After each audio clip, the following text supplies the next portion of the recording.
Bismillahirrahmanirrahim. Assalamualaikum warahmatullahi wabarakatuh. Alhamdulillahi rabbil alamin wa bihi nasta'in ala umuri wa dunya waddin wa ala alihi wa sahbihi ajma'in. Iyyahu na'budu wa iyyahu nasta'in. Rabbi zidni ilma wa zidni fahma. Rabbi shrah li sadri wa yassir li amri wa hlul 'uqdatam min lisani yafqahu qawli. Wa man wala wala haula wala quwwata illa billahil 'aliyyil 'azim. Allahumma shalli ala Muhammad. Allahumma salli ala Sayyidina Muhammad. Allahumma salli ala Sayyidina wa Habibina wa Sabina wa Zuhrina wa Maulana Muhammad. Kaum muslimin dan muslimat yang dirahmati oleh Allah Subhanahu wa taala. Pembicaraan tentang Lailatul Qadar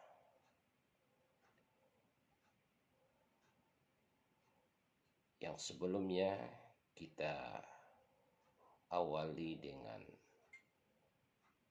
adanya pembacaan perintah membaca terulang sampai 4 kali. Ternyata juga memiliki makna yang sangat urgen. Jikalau pembacaan yang pertama mengandung tentang kesadaran sensorial, yaitu kesadaran yang membuat kita merasakan tentang nikmatnya terhadap sesuatu yang menjadikan objek tersebut fokus dalam pemikiran, pemandangan. Sementara yang kedua, pembacaan tentang adanya kesadaran intelektual yang disebut dengan tafakkur. Sedangkan yang pertama tadi adalah kesadaran sensorial yang juga disebut dengan tadabbur.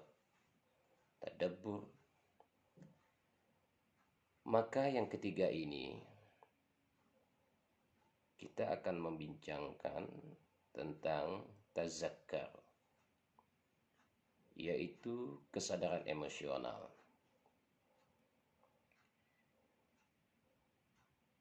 Ketika malaikat Jibril memerintahkan kepada Nabi Allah Muhammad Rasulullah SAW, Iqra, maka dijawab oleh Nabi, ma'ana biqari, apa yang harus saya baca? Mengantarkan pesan kepada kita tentang pemaknaan membaca yang tidak hanya sekedar di tingkat awal adanya tadabbur, mentadabburkan Al-Quran. Kita baca Al-Quran berarti kita mentadabburkan Al-Quran. Ada keindahan di sana, ada kesahduan di sana, ada ketenangan yang kita dapatkan, sehingga kita tanpa terasa berjam-jam, berhalam-halaman, berlembar-lembar kita membaca Al-Quran.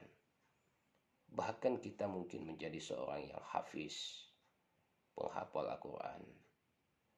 Berarti ini baru pada tahap mentadabburkan Al-Quran.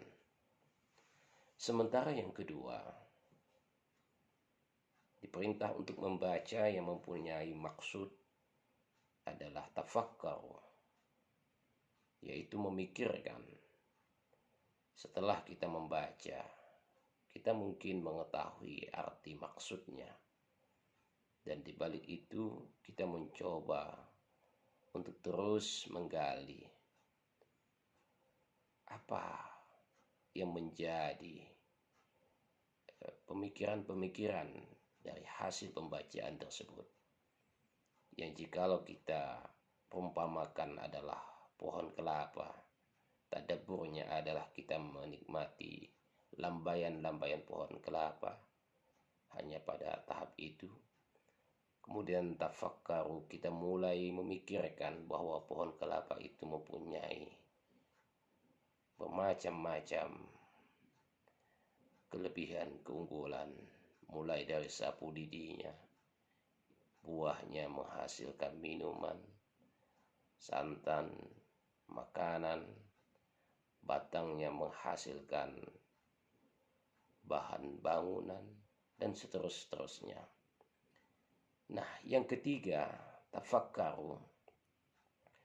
Ketika kita membaca Al-Quran, kita udah sampai kepada kesadaran emosional, yaitu kita ingin mencoba mencari di balik sesuatu yang kita baca, bahwa di sana ada pesan-pesan khusus yang Allah ingin sampaikan. Ada pesan-pesan khusus yang Allah ingin titipkan. Ada pesan-pesan khusus yang Allah ingin menghabarkan dan diimplementasikan. Penghabaran untuk diimplementasikan itulah yang ditangkap oleh seseorang hamba menjadi menggugah dirinya tentang sebuah kesadaran emosional. Maka ini adalah tazakkar. Menyambung dari contoh seperti kelapa, maka pada tahap ini tazakkarunya adalah seseorang itu akan ingat di balik pohon kelapa pasti ada yang menanamnya. Maka dia teringat dengan orang yang menanam, mungkin adalah orang tuanya. Pada saat itu dia tahu betul orang tuanya yang sudah renta, yang mungkin dia selagi hidup tidak mungkin menikmati hasil jerih payah tanamannya. Tapi karena untuk anak dan keturunannya, dia masih juga berusaha menanam pohon kelapa. Nah, pemikiran-pemikiran, perasaan-perasaan seperti inilah yang menggugah kesadaran emosional. Betapa di balik sebuah pembacaan melahirkan adanya sesuatu yang istimewa, yang ia dapatkan, bahwa di sana ada Allah, di sana ada sesuatu yang Allah inginkan, bahwa di sana kita ingin dituntut untuk mencoba menangkap pesan khusus dari tazakkarun itu sendiri. Kita juga pernah mungkin mendengar ketika seorang anak atau mahasiswa berada di perantauan di suatu tempat, di rumahnya terdapat ada foto. Di sana ada foto yang berbeda dari foto kebanyakan. Ada foto seorang wanita tua.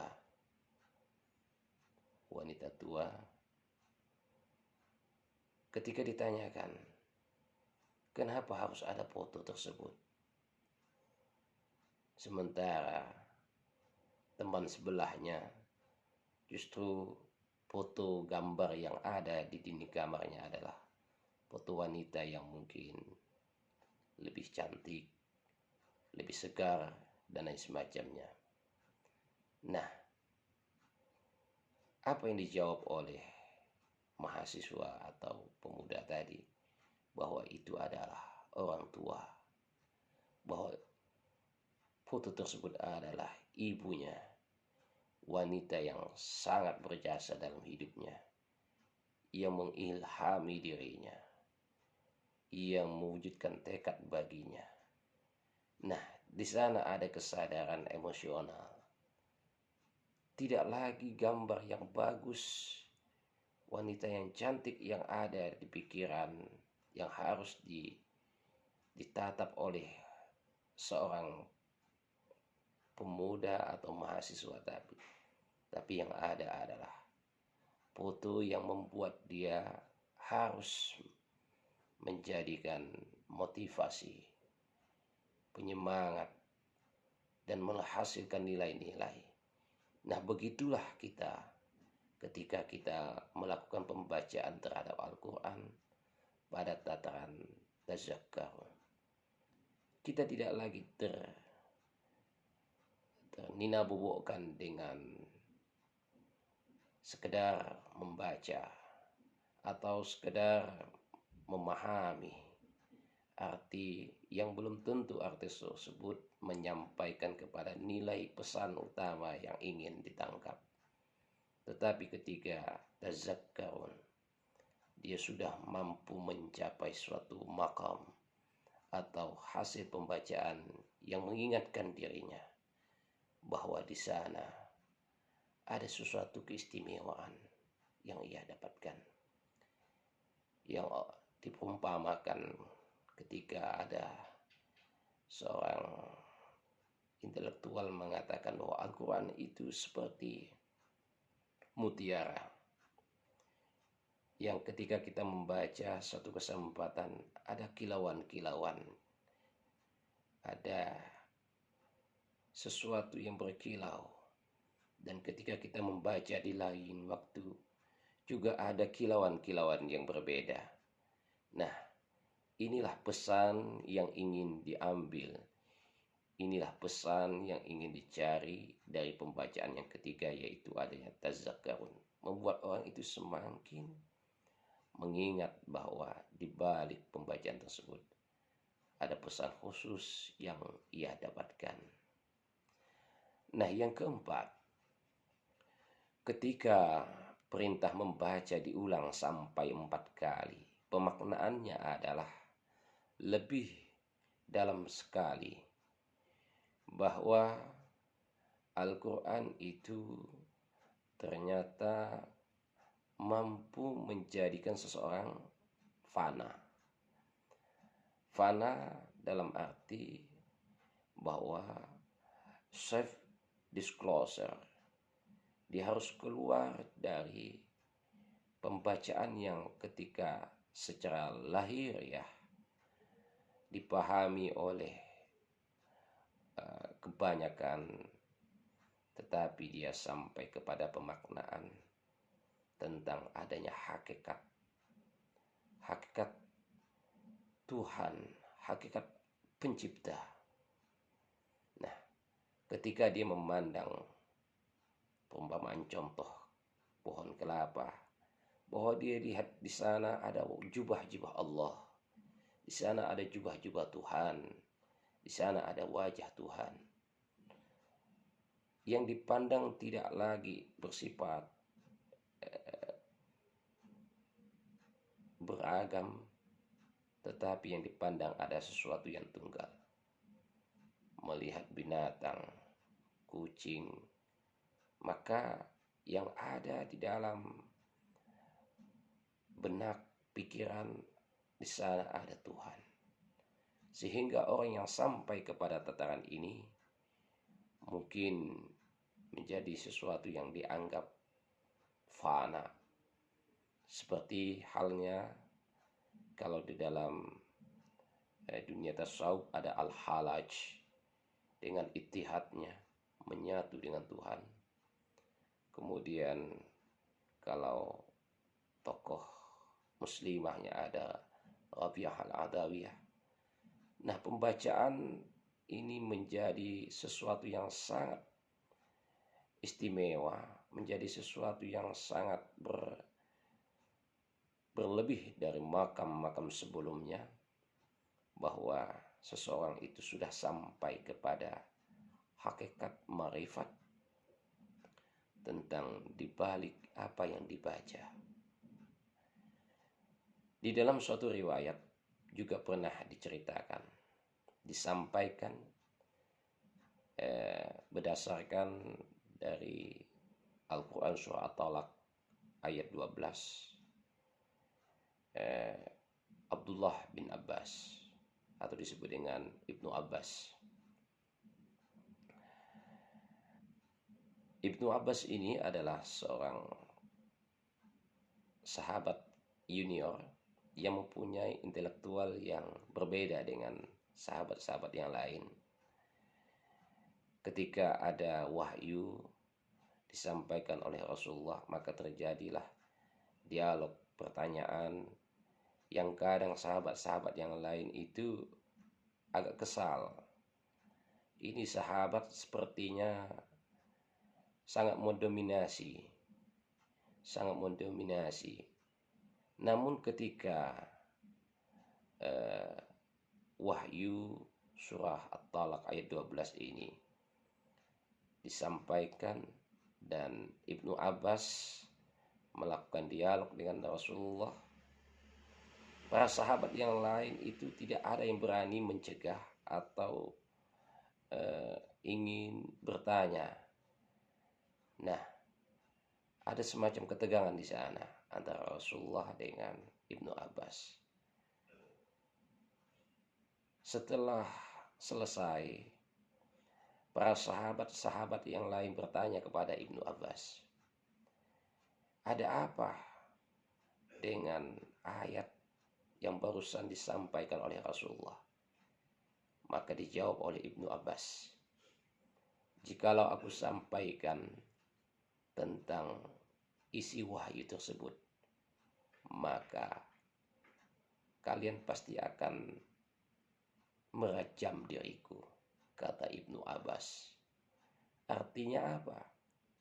Rasulullah ketika menyampaikan pemaknaan sebuah wahyu, antara sahabat-sahabat itu mempunyai level yang berbeda. Nah, begitu jugalah kita ketika membaca Al-Quran, ternyata ada lapisan-lapisan yang mungkin dipahami berbeda. Kalau pembacaan yang pertama disebut lapisan tadabbur, kita mungkin hanya menikmati bacaan, atau kita mungkin merasakan kenikmatan yang secara zahiriah mungkin.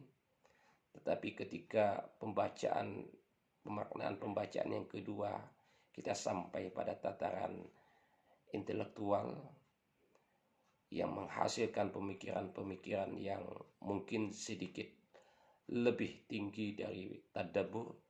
Sementara yang ketiga, kita sudah sampai kepada tataran emosional yang mungkin di sini akan menjadi lebih bermakna. Sementara yang keempat, kita sudah sampai kepada pemaknaan terhadap sebuah ayat yang sesuai dengan yang disampaikan, diinginkan oleh kalamullah itu sendiri. Nah, berkaitan dengan Al-Quran, maka di sini kita dihadapkan kepada dua penamaan. Ada yang disebut dengan Alkitab, ada yang disebut dengan kalamullah. Nah, kalau Lailatul Qadar itu kita pahami dalam pengertian Alkitab, seperti di dalam Al-Quran dinyatakan bahwa zalikal kitabu la ghaiba fihi, maka kata kitab ini menunjukkan sesuatu yang berbeda dalam pemaknaan. Apakah kitab yang sesuai dengan yang diinginkan oleh si pembuat atau pemilik kitab itu sendiri? Maka dalam hal ini kita harus pahami, ada kata Alkitab sebagai hudal linnas, kemudian ada pemaknaan Alkitab sebagai hudal lil muttaqin. Nah, ketika zalika itu adalah di sana, itulah Al-Quran, di sanalah Al-Quran, tentu akan mempunyai pemaknaan yang berbeda. Bukanlah haza kitab. Jadi maksud dari zalika menunjukkan bahwa yang dimaksud Al-Quran itu adalah Al-Quran yang di sana, yaitu kalamullah. Maka yang diinginkan adalah yang sesuai dengan yang dikalamkan oleh Allah. Nah, sehingga ketika ada seseorang yang ingin membaca Al-Quran diperintahkan untuk berwudu, maka mungkin pada tataran Al-Quran sebagai Alkitab, mungkin dia hanya sekedar atau pemaknaan dengan bersih, hanya bersih. Orang yang berwudu itu diperbolehkan untuk memegang dan membaca Al-Quran. Tetapi kalau pemaknaan kalamullah, tidak hanya sekedar berwudu, tetapi di sana ada pembersihan, tazkiyatun nafs. Jadi orang yang membaca Al-Quran, yang memegang Al-Quran, tidak cukup hanya bersih, tetapi juga harus taharah. Taharah, ada pembersihan hati di sana, pembersihan jiwa. Dan itulah yang diinginkan dalam Al-Quran sebagai kalamullah. Nah, oleh sebab itu Lailatul Qadar, yang turunnya Al-Quran pada malam yang diberkahi, itu lebih baik dari 1000 bulan. Pemaknaan ini tidak hanya sekedar 1000 bulan, tetapi mungkin kata-kata 1000 itu beribu-ribu, yang dalam bahasa Arab pada saat itu hanya mengenal bilangan tertinggi itu ada alfun 1000. Tetapi pemaknaan Lailatul Qadar tidak hanya 1000, bahkan mungkin beribu-ribu, triliunan, sehingga Lailatul Qadar begitu dahsyat bagi seorang hamba yang mendapatkannya. Oleh sebab itu, maka ketika kita melakukan interaksi dengan Al-Quran, kita niatkan, kita upayakan di bulan Ramadan ini, tidak hanya sekedar kita mentadabburkan Al-Quran, bahkan tidak sekedar mentafakkurkan Al-Quran, tetapi juga kita berusaha untuk mentazakkurkan Al-Quran. Dan kalau yang keempat itu bisa terlaksana, maka kita sudah mampu memfanakan diri kita. Inilah mungkin yang disebut dengan Lailatul Qadar. Ada kebaikan-kebaikan di sana, yang antara satu dengan yang lain manusia menangkap pesan Al-Quran berbeda. Dia seperti lapisan-lapisan yang saat itu kita mendapatkan ada ketenangan, ada kedamaian, ada kerinduan di malam Lailatul Qadar. Moga-moga kerinduan itu tidak hanya kita dapatkan ketika di malam hari, tetapi pemaknaan keindahan, kesyahduan, ketenangan juga kita dapatkan di pagi, siang, dan suasana yang tidak seperti pada umumnya terjadi di malam hari. Kaum muslimin yang dirahmati oleh Allah Subhanahu wa taala, moga di puasa kali ini, di Ramadan kali ini, benar-benar adalah puasa yang terbaik dalam hidup kita. Dan kita diberikan oleh Allah, yaitu kedahsyatan dengan mendapatkan malam Lailatul Qadar, yang kita dapati tidak hanya pemaknaan pada tataran yang pada umumnya, tetapi kita diberikan kesempatan untuk memaknai dengan pemaknaan yang sangat khusus.